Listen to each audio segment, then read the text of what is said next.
So guys, जैसा कि हमने पिछले एपिसोड में देखा कि बेबे, जियांग, नन्ना और संशी ने सोल कॉन्ट्रैक्ट करके अपनी 7th सोल रिंग हासिल कर ली। अचानक लाइफ गार्डियन ब्लेड ने लाइफ गोल्ड एब्जो कर लिया था। फिर अब हम देखते हैं कि लाइफ गोल्ड के एब्जो होते हैं युवाओं की डेस्टिनी आई के अंदर से जोरदार एनर्जी रिलीज होकर आसमान में चली जाती है, जिसकी वजह से उसे डिवाइन रियल्म से बुलावा आने लगा। अचानक युवाओं के कॉन्शियसनेस सी की 9 डिवाइन सील से अनलॉक हो जाती है। यह देखकर तियानमेंग और बाकी सोल स्पिरिट से हैरान हो गए। बिंग बिंग कहती है, मुझे ऐसा क्यों लग रहा है कि यह डिवाइन रियल्म का बुलावा है। तियानमेंग बोला, तुम सही समझ रही हो, सच में कोई युवाओं को डिवाइन रियल्म में आमंत्रित कर रहा है। तभी कॉन्शियसनेस सी के अंदर से क्रैक ओपन होने लगा, जिसके अंदर से एक गॉड सब देख रहा था। दरअसल वो गॉड युवाओं को अपनी पोजीशन देना चाहता था, इसीलिए गोल्ड लाइफ के एब्जो होते ही उसने युवाओं को डिवाइन रियल्म में बुलाने का न्योता भेज दिया। उसी वक्त दी तियान का दिया हुआ रिवर्स स्केल एक्टिवेट हो जाता है और उसने युवाओं की बॉडी को अपने काबू में कर लिया, जिसकी वजह से वो डिवाइन रियल्म का रास्ता बंद हो जाता है। तियानमेंग और उसके साथी समझ नहीं पा रहे थे कि आखिर अचानक क्रैक बंद कैसे हो गया। स्टार एनिस कहता है, अगर मैं गलत नहीं हूँ तो शायद किसी ने जबरदस्ती डिवाइन रियल्म के बुलावे को ठुकराया है, जिस वजह से क्रैक बंद हो गया। बिंग बिंग कहती है, तुम सही कह रहे हो, ये सब दी तियान के रिवर्स स्केल की वजह से हो रहा है। दी तियान की सोल का अंश स्पीड पेगोडा के बाहर आ चुका था। वो कहता है, मुझे उम्मीद नहीं थी कि युवाओं को इतनी जल्दी डिवाइन रियल्म से बुलावा जाएगा। ये बच्चा सच में गॉड बनने के लिए पैदा हुआ था, पर इसके पास डेस्टिनी पावर है। मैं चाहकर भी इसे यहाँ से नहीं जाने दे सकता। इसे अपनी पूरी जिंदगी स्टार डो फॉरेस्ट में रहकर सोल बीस्ट को संभालना होगा। युवाओं अपने कॉन्शियसनेस सी में आ गया। वो अपने सोल स्पीड से कहता है, तुम्हें फिक्र करने की जरूरत नहीं। अगर मैंने एक बार किसी गॉड को मुझे डिवाइन रियल्म में बुलाने के लिए मजबूर किया है तो मैं दोबारा भी ऐसा कर सकता हूँ। तियानमेंग कहता है, हमें तुम्हारी ताकत या जज्बे पर कोई शक नहीं है, पर डिवाइन रियल्म का बुलावा सिर्फ हजारों सालों में एक बार आता है। मुझे नहीं लगता कि तुम अपनी मर्जी से किसी गॉड का ध्यान अपनी तरफ खींच पाओगे। युवाओं कहता है, अगर ऐसी बात है और मैं डिवाइन रियल्म का बुलावा दोबारा हासिल नहीं कर सकता तो मैं दी तियान को हराऊंगा। मुझे एक राज पता चला, भले ही दी तियान एक बिस्ट गॉड है, पर फिर भी वो हेवन की मर्जी के खिलाफ नहीं जा सकता। उसने मुझे रोक दिया, पर उसके अंदर इतनी ताकत नहीं कि वो हेवन का सामना कर सके। एक दिन ऐसा जरूर आएगा जब मैं दी तियान को हराकर डिवाइन रियल्म में कदम रखूंगा। बिंग बिंग कहती है, जब तक हम तुम्हारी मार्शल सोल्स हैं, हम हमेशा तुम्हारे साथ रहकर तुम्हारी मदद करेंगे और मुझे उम्मीद है कि एक दिन तुम गॉड जरूर बनोगे। दी तियान का अंश वहाँ से गायब हो गया। बीजी ने सब देख लिया था, पर वो समझ नहीं पाई कि आखिर दी तियान ने युवाओं के डिवाइन रियल्म में जाने का रास्ता क्यों बंद कर दिया। युवाओं अपने दोस्तों के साथ स्पीड पेगोडा से जाने लगा। किसी को भी डिवाइन रियल्म से आने वाले बुलावे के बारे में कुछ पता नहीं था, पर फिर भी बेबे युवाओं से अभी होने वाले फिनोमिना के बारे में पूछता है। युवाओं बोला, आपको फिक्र करने की जरूरत नहीं है सीनियर। दी तियान को किसी खतरे का आभास हुआ, इसीलिए उन्होंने कुछ पल के लिए मेरे शरीर को काबू में किया था, पर अब मैं पूरी तरह से ठीक हूँ। वो सोचता है, मुझे माफ कर देना सीनियर ब्रदर, पर इस वक्त मैं आपको सच नहीं बता सकता, क्योंकि अगर अभी आपके अलावा किसी दूसरे को डिवाइन रियल्म के बारे में पता चल गया तो मैं खतरे में पड़ जाऊंगा। वुतोंग सोचती है, मैं यकीन के साथ कह सकती हूँ कि वो डिवाइन रियल्म की ऊर्जा थी और शायद युवाओं को भी इसके बारे में पता है, तो आखिर वो अपने ही दोस्तों को सच क्यों नहीं बता रहा और उसने एक बहुत बड़े मौके को गवा दिया। युवाओं संशी से कहता है, मेरे पास अभी भी आपका लाइफ गोल्ड पड़ा है, अगर आप चाहें तो उसे ले सकते हैं। पर गोल्डन टर्टल की हालत देखने के बाद संशी ने युवाओं को लाइफ गोल्ड रखने के लिए कह दिया।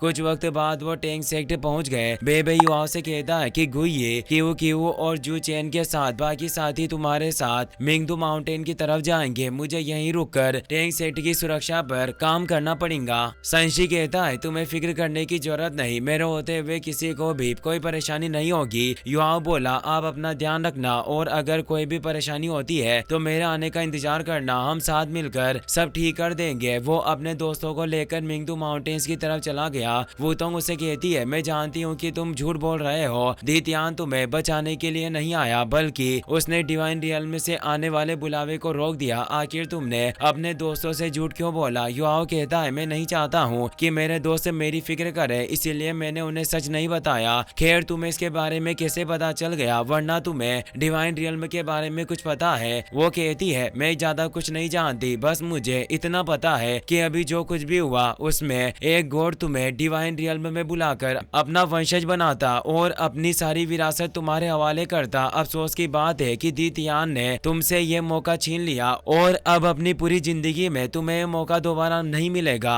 युआओ कहता है तुम ऐसे बात कर रही हो जैसे तुम्हें मेरी फिक्र हो रही है, क्या ये सच है? वुतोंग कहती है दिन में सपने देखना छोड़ दो, मैं बस तुम्हें डिवाइन रियल्म के बारे में बता रही थी, पर तुम तो मेरे गले ही पड़ गए। शाम होते ही वो फ्लाइंग सोल टूल्स का इस्तेमाल करके उड़ने लगे। युआओ सोचता है वुतोंग मुझे यकीन नहीं हो रहा कि आधा जाने के बाद भी तुम्हें मेरी फिक्र है। ब्रदर तियानमिंग और बाकी सब मुझसे उम्मीद रखते हैं, इसीलिए मुझे हर हालत में एक गोट बनना होगा, पर कोई ये बात नहीं जानता कि तुम मेरी जिंदगी की सबसे खास इंसान हो। वुतोंग सोचती है युआओ के अंदर अनगिनत राज छिपे हैं और कुछ राज ऐसे भी है जिनके अंदर मैं शामिल हूँ, पर मैं इसके बारे में इतना क्यों सोच रही हूँ? इससे कोई फर्क नहीं पड़ता कि यह कितना रहस्यमयी है। आखिर मैं जानती हूँ कि यह एक बुरा इंसान है। रात को सब टेंट के अंदर आराम करते हैं और सुबह होते ही युआओ से ग्रिल्ड फिश बनाने के लिए कहने लगे। संशी बहुत ही ज्यादा खुश था क्योंकि उसे बहुत वक्त बाद युआओ के हाथों की बनी हुई ग्रिल्ड फिश खाने को मिलने वाली थी। युआओ अपनी मेंटल डिटेक्शन स्किल की मदद से पानी के अंदर मछलियों को देखने लगा और नदी के पानी को जमा कर उसने बहुत सारी मछलियां पकड़ ली। यह देखकर वुतोंग दंग रह गई। जियांग नन्ना बताती है युआओ ग्रिल्ड फिश मास्टर है और जब मैंने पहली बार उसे स्टॉल पर फिश बेचते हुए देखा तो मैं दंग रह गई क्योंकि मैंने अपनी जिंदगी में कभी भी इतनी अच्छी फिश नहीं खाई थी। युआओ मछलियों को आग में सेकने लगता है। संशी युआओ और वुतोंग को अकेले में वक्त देना चाहता था ताकि वुतोंग की आदर्श वापस आ सके। वो जू चेन को फाइट करने के बहाने वहां से दूर ले गया। गुइये और क्यू क्यू उनके पीछे चली जाती है और जियांग नन्ना भी बहाना बनाकर वहां से चली गई। संशी सिर्फ युआओ और वुतोंग को अकेले वक्त बिताने के लिए जू चेन को दूर लेकर आया था, पर वो लड़ने के लिए तैयार हो गया और अपनी जजमेंट शॉट को सक्रिय कर लेता है। संशी ने भी गोल्डन टर्टल को एक्टिवेट कर लिया, पर वो लड़ने के लिए तैयार नहीं था। वो कहता है अगर तुम लड़ना चाहो तो लड़ सकते हो, पर मैं इसमें तुम्हारी कोई मदद नहीं करूंगा। जू चेन के हमला करने के लिए वो छिप जाता है, पर संशी ने अपनी पोजीशन स्टेप स्किल का इस्तेमाल करके जुआन वू शील्ड के साथ उसकी जगह बदल दी। गोल्डन टर्टल का डिफेंस भी बहुत ही मजबूत था और वो आसानी से जजमेंट शॉट को रोक देता है। मौके का फायदा उठाकर संशी ने जुआन वू शो की मदद से जू चेन को दूर कर दिया। गोल्डन टर्टल जमीन पर गिर गया और उसे चक्कर आने लगे। उसे जरा सी भी चोट नहीं लगी थी, पर वो बच्चे की तरह नाटक करने लगा। जुआन वू शील्ड लगातार जू चेन पर दबाव बना रही थी, इसीलिए जू चेन ने अपनी एनाइलेशन स्किल का इस्तेमाल करके शील्ड को चकनाचूर कर दिया और जजमेंट शॉट को बैटल शॉट में बदल दिया। इसी तरह दोनों के बीच धमाकेदार फाइट चलने लगी। संशी कहता है पहले तुमने मुझे अंधेरे में डाला और अब तुम जजमेंट शॉट की होली लाइट की मदद से मुझ पर हमला कर रहे हो। तुम्हारा ये तरीका सच में काफी अच्छा है, पर अफसोस कि इस तरह तुम मुझे नहीं हरा सकोगे। जू चेन अपनी गर्दन काटने वाला था, लेकिन तभी संशी ने अपनी मार्शल सोल जुआन वू को एक्टिवेट कर लिया। जू चेन दोबारा एनाइलेशन स्किल से उस पर हमला करता है, पर वो आसानी से बच गया। जजमेंट शॉट की डार्क फोर्स तेजी से युआओ और वुतोंग की तरफ जाने लगी। दोनों अपनी मार्शल सोल का इस्तेमाल करके डार्क फोर्स को खत्म कर देते हैं। जू चेन और संशी दोनों ने अपनी मार्शल सोल ट्रू बॉडी को एक्टिवेट कर लिया, जिससे उनकी पावर बहुत ही ज्यादा बढ़ जाती है। जू चेन ने अपनी 7th soul skill sword control star से उस पर हमला कर दिया। संशी अपने जुआन वू डोमेन की मदद से उसका मुकाबला करता है। शुरुआत में दोनों को काफी परेशानी हो रही थी, लेकिन संशी जू चेन से काफी ताकतवर था और सारी स्वॉर्ड्स को नष्ट कर देता है, इसीलिए जू चेन ने खुद हार मान ली। संशी इससे बहुत ही ज्यादा खुश था और जियांग नन्ना को उठाकर अपनी जीत का ऐलान करने लगा।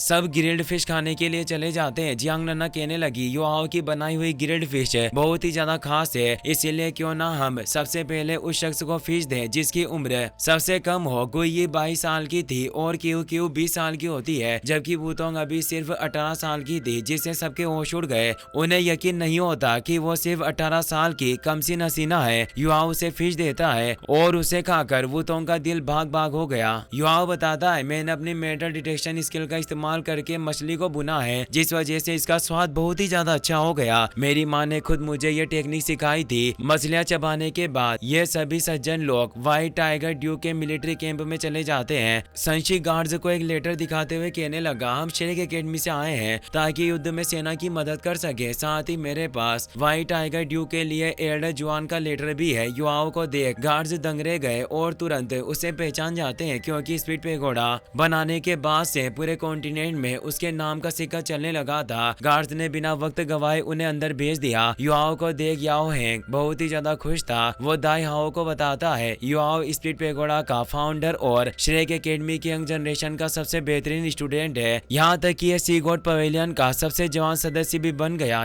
ये सब बातें सुन लुओली काफी खुश था। मुझे उम्मीद नहीं थी कि बिग ब्रदर युआओ श्रेक एकेडमी के मेंबर होंगे और यहाँ तक कि उन्होंने सी गॉड पवेलियन में भी अपनी जगह बना ली। दायाओ को कुछ सालों पहले की याद आती है जब युआओ पहले सोल फाइटिंग कंपटीशन में जाते हुए अपने दोस्तों के साथ आर्मी कैंप में आया था। दायाओ कहते हैं मैं युआओ को जानता हूँ और इसने अपनी जवानी में बहुत कुछ हासिल कर लिया। युआओ कहता है स्पीड पेगोडा को मैंने नहीं बल्कि एकेडमी, थ्री एम्पायर्स और स्टार दो फॉरेस्ट ने मिलकर बनाया है, इसीलिए मैं ये नहीं कह सकता हूँ कि पेगोडा को बनाने में सिर्फ मेरा हाथ था। जियो जियो कहती है अगर तुमने सोल स्पीड का इजाद नहीं किया तो मैं यकीन के साथ कह सकती हूँ कि कोई भी स्पीड पेगोडा बनाने के बारे में सोच भी नहीं सकता। आज सिर्फ तुम्हारी वजह से स्पीड पेगोडा सोल मास्टर्स के लिए एक सीक्रेट लैंड बन चुका है और उसका भविष्य उज्जवल होगा। मैं खुद स्पीड पेगोडा में आने वाली थी पर अफसोस सन मून एम्पायर ने युद्ध छेड़ दिया। संशी दायाओ को एल्डर जुआन का लेटर दे देता है। जियो जियो कहने लगी हमने पूरी तरह से पुष्टि कर ली है कि सन मून एम्पायर का असली मकसद तियानयुन एम्पायर को हासिल करना है। स्टार लो एम्पायर ने तियानयुन एम्पायर में सेना की टुकड़ियां भेज दी और हम लगातार सन मून एम्पायर पर हमला भी कर रहे हैं ताकि उन्हें कोई बड़ा कदम उठाने से रोक सके। पर मुझे लगता है कि हमारी इन छोटी छोटी चालों से उन्हें ज्यादा फर्क नहीं पड़ेगा। उन्हें पूरी तरह से रोकने के लिए हमें जल्दी कुछ करना होगा वरना मुझे डर है कि हम तियानयुन एम्पायर को अपने हाथों से खो देंगे। याओ हेंग बताता है कि सन मून एम्पायर ने अपने एयर सोल टूल्स की मदद से हमारी टोलियों को रोका हुआ है जिस वजह से हम चाहकर भी उनका कुछ नहीं बिगाड़ पा रहे, क्योंकि जब भी हम कुछ करने लगते हैं सन मून एम्पायर को पहले ही उनकी भनक लग जाती है और वो हर चीज के लिए तैयार हो गए। दायाओ युवाओं से कहते हैं एल्डर जुआन तुम्हारी प्लानिंग और पावर की बहुत तारीफ कर रहे थे, मैं देखना चाहता हूँ कि आखिर तुम क्या कर रहे हो। युवाओ अपनी स्पिरिचुअल शेयरिंग स्किल एक्टिवेट करता है जिससे वहाँ मौजूद सभी लोगों को आसपास की चीजें डिटेल में दिखाई देने लगी। दायाओ सोचते हैं ये स्पिरिचुअल शेयरिंग स्किल बिल्कुल उसी कल्टिवेटर की तरह है जिसने 2 बार मुझे बताया था। वो भी युवाओं की तरह एक स्पिरिचुअल टाइप सोल मास्टर है, कहीं ऐसा तो नहीं कि युवाओं ही मुझे बचाने वाला शख्स है। युवाओं कहता है सन मून एम्पायर के एयर सोल टूल से सच में बहुत ही ज्यादा परेशानी खड़ी करते हैं पर मेरे पास एक तरीका है जिसकी मदद से हम उनसे पीछा छुड़ा सके। जहाँ तक मैं सन मून एम्पायर के सोल टूल्स के बारे में जानता हूँ उनके एयर सोल टूल्स जमीन से 5000 मीटर की ऊंचाई पर उड़ते हैं। अगर कोई टाइटल डूल हो मुझे 5000 फीट से ज्यादा ऊंचाई पर ले जाकर छोड़ दे तो मैं एयर सोल टूल्स के पास से गुजरकर उन्हें खराब कर सकता हूँ। इस तरह हम मिंगदू माउंटेन्स के एरिया को पूरी तरह से अपने कब्जे में कर लेंगे। इसी के साथ ये एपिसोड यहीं पर खत्म हो जाता है।